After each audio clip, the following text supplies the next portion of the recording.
मेरा मानना है कि केंद्र में बैठी हुई सरकार का विदेश नीति दुरुस्त नहीं है। जब जनवरी 2024 से ही ये घटनाक्रम चल रहा था और वो हमारा पड़ोसी देश है और बांग्लादेश के निर्माण में कांग्रेस का बहुत बड़ा योगदान रहा है। आज जिस तरह से बीजेपी के कारण देश महंगाई और बेरोजगारी से जूझ रही है, इसके लिए भी हम लोग ने अथक प्रयास किया 2024 में। स्वर्गीय इंदिरा जी ने 71 में पाकिस्तान के कुकृतियों के खिलाफ, आतंकवादी गतिविधि के खिलाफ, उनके मंसूबा के खिलाफ पाकिस्तान को बांटकर बांग्लादेश को बनाया था। सर क्या लगता है क्योंकि आज तो क्रांति दिवस है, लेकिन क्रांति दिवस पर यहाँ श्रद्धासुमन अर्पित करने के बाद जिस तरह से वरिष्ठ नेता भारत सरकार के विरुद्ध या उनकी नीति के खिलाफ बोल रहे हैं, कितनी सच्चाई लग रही है कि कांग्रेस की सरकार जब आएगी तो क्या लगता है ये सारी चीज़ें परिदृश्य बदलेगी? देखिए, कांग्रेस एक इतिहास है। जब देश गुलाम था तो देश को आज़ाद कराने में कांग्रेसियों ने कुर्बानी दिया है और उन्हीं कुर्बानियों के प्रति, शहादत के प्रति आज का 9 अगस्त क्रांति दिवस कांग्रेस प्रति वर्ष मनाती है मार्च के रूप में और उनके प्रति श्रद्धा सुमन अर्पित करती है और यह संकल्प लेती है कि जिस कुर्बानी के तहत आपने देश को आज़ाद कराया है उस कुर्बानी को हम बर्बाद नहीं होने देंगे। देश के आज़ादी को बरकरार रखेंगे, देश के संविधान को बरकरार रखेंगे और देश के लोकतंत्र को बरकरार रखेंगे। जितने भी लोग प्रयास कर ले धर्म और जाति के नाम पर देश को बांटने का, हम बंटने नहीं देंगे, चाहे पुनः कांग्रेसियों को कुर्बानी क्यों नहीं देना। आपके वरिष्ठ नेता हैं शकील अहमद साहब, बांग्लादेश में इतना मार्मिक घटना हुई है और उनका एक बयान आया था कि जो भी वहाँ घटना हुई है वो सच है, सही है और ठीक हुआ है।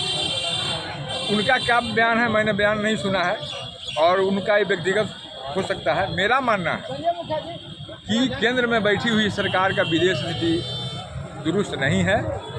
जब जनवरी 2024 से ही ये घटनाक्रम चल रहा था और वो हमारा पड़ोसी देश है और बांग्लादेश के निर्माण में कांग्रेस का बहुत बड़ा योगदान रहा है। स्वर्गीय इंदिरा जी ने 71 में पाकिस्तान के कुकृतियों के खिलाफ, आतंकवादी गतिविधि के खिलाफ, उनके मंसूबा के खिलाफ पाकिस्तान को बांटकर बांग्लादेश को बनाया था। इसलिए भारत का ये दायित्व बनता था कि उसे सुरक्षित संरक्षित रखें। और जो प्रधानमंत्री 56 इंच सीना की बात करते हैं, वो 6 देशों का एक संघ बनाए हैं जो हमारा पड़ोसी देश है। वह आंतरिक मामला नहीं था, कम से कम उस संगठन के नाते उन 6 देशों का मामला था। इसलिए 2024 से ही पैनी नज़र रखनी चाहिए थी। लेकिन दुर्भाग्य की बात है कि यूनियन गवर्नमेंट के विदेश मंत्री हाउस में कहते हैं कि मुझे बहुत अल्प समय में सूचना मिली और जो मैंने व्यवस्था किया, ये झूठ बोला उन्होंने हाउस में। 2024 जनवरी से जब ये घटना घट रही थी तब पैनी नज़र रखते तो हो सकता था कि वहाँ तख्ता पलट नहीं हो। देखिए, देश को अभी सबसे ज़्यादा ज़रूरत प्यार, मोहब्बत और भाईचारे की है और कांग्रेस पार्टी इसके लिए प्रतिबद्ध है कि हम प्रेम, मोहब्बत और जो भाईचारे का एक भाव हमारे यहाँ रहा है वो हम उसको बना करके रखेंगे। अब हमारे नेता को सुनते होंगे हमेशा मोहब्बत की दुकान जो हम लोगों ने शुरुआत कर दी है और बहुत हद तक इसमें कामयाब भी हुए हैं। जो बचा हुआ है उसको हम लोग पूरा करके रहेंगे, क्योंकि ये जो आप देख रहे हैं ये खूबसूरत सा फोटो, ये हमें याद दिलाते हैं अपने शहीदों की, ये हमें याद दिलाती है कि किस तरह से हम लोग सब मिलजुल करके इस आज़ादी को पाए हैं।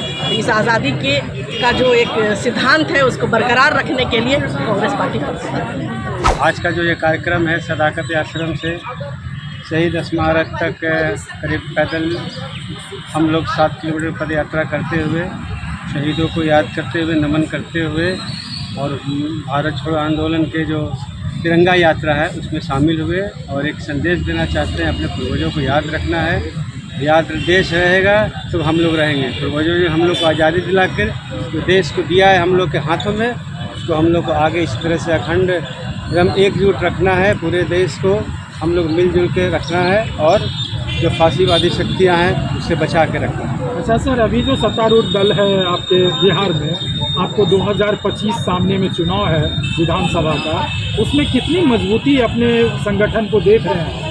हम लोग को कांग्रेस पार्टी का जो संगठन है और जो हमारे प्रदेश अध्यक्ष आदरणीय अखिलेश बाबू के नेतृत्व में जो संगठन चल रहा है, जो मजबूती से काम कर रहा है, हमें लगता है विश्वास भरोसा है पूरे कांग्रेस जनों को कि काफ़ी अच्छा चल रहा है उनके नेतृत्व में। और हम लोग पूरे सब संगठन, हमारा कांग्रेस सेवा दल, युवा कांग्रेस, NSUI, महिला संगठन, सब लोग हम लोग काम कर रहे हैं। और कांग्रेस के साथ साथ पूरे इंडिया गठबंधन की जो हम लोग की जो टीम है वो अपने क्षेत्र में मेहनत कर रहे हैं ताकि आगामी विधानसभा 2025 में डट के मुकाबला हो सके। सर, क्रांति दिवस है, क्या 25 में क्रांति आएगा फिर से? आज जो क्रांति दिवस है क्या फिर आगे 2025 में क्रांति आएगा? देखिए, जो क्रांति दिवस है जो मनाया जाता है 1942 भारत छोड़ो आंदोलन के याद में, ये हमेशा चलते रहेगा। 9 अगस्त 2025, 2026, जब तक देश है, जब तक धरती है, तब तक हमारा आज़ाद भारत जो है हमेशा ये मनाता रहेगा। एक दिन का कार्यक्रम नहीं है, ये देश का कार्यक्रम। क्रांति आएगी क्या 2025 में? डेफिनेटली कांग्रेस में नई क्रांति आएगी, इंडिया गठबंधन के मिलजुल के एक नई क्रांति लाएगी। आज जिस तरह से बीजेपी के कारण देश महंगाई और बेरोजगारी से जूझ रही है, इसके लिए भी हम लोग ने अथक प्रयास किया 2024 में। कुछ कसर रह गए हैं, उसको हम लोग 25 में बिहार में पूरा करके और नई क्रांति लाएंगे। नए युवाओं को जोश मिलेगा और अधिक से अधिक युवाओं को रोजगार मिले, इसके लिए हम लोग हर दिन क्रांति ला रहे हैं। क्या लगता है सर 2025 तक जो आपकी इंडिया गठबंधन में घटक दल है वो कितने घटक दल अपने साथ रहने वाले हैं? जैसे कि हम लोग की जो 25 की बात कर रहे हैं, अब तो पूरे देश में चुनाव नहीं होना है, बिहार स्तर पे होना है। तो बिहार स्तर पे हम लोग जो भी 5-6 पार्टियां हैं वो इंटैक्ट हैं और ये इंडिया गठबंधन बनने के पहले से हम लोग एक साथ हैं। हम लोगों ने विधानसभा चुनाव एक साथ लड़ा और हर परिस्थिति में एक साथ हैं। जो मौका प्रस्त थे वो आए गए और फिर आएंगे, फिर जाएंगे, उनका हम बात नहीं करेंगे, पर हम लोग जो हैं वो हैं और साथ रहेंगे और साथ हैं। समस्तीपुर जिला से पूरा का पूरा जिला का पूरा कुनबा जो है आरजेडी का जो लीड नेता सब थे, जिला विधायक थे, जिला अध्यक्ष थे, जिला सचिव थे, वो सब जेडीयू में शामिल हो गए। इस पर क्या कहेंगे? नहीं लगता है कि कहीं ना कहीं कमज़ोर हो रहा है? नहीं, कमज़ोर नहीं हो रहा। वो लोग का चला जाना ही उचित है, नहीं तो उन लोग को निष्कासित किया जाता। वो लोग वहाँ पे लोजपा के उम्मीदवार को जिताने में उन लोगों की भूमिका थी। अगर वो लोग नहीं जाते तो उन लोगों को निकाल दिया जाता। वो लोग चल गए, अच्छा है, कहीं भी अपना जाके राजनीति करें।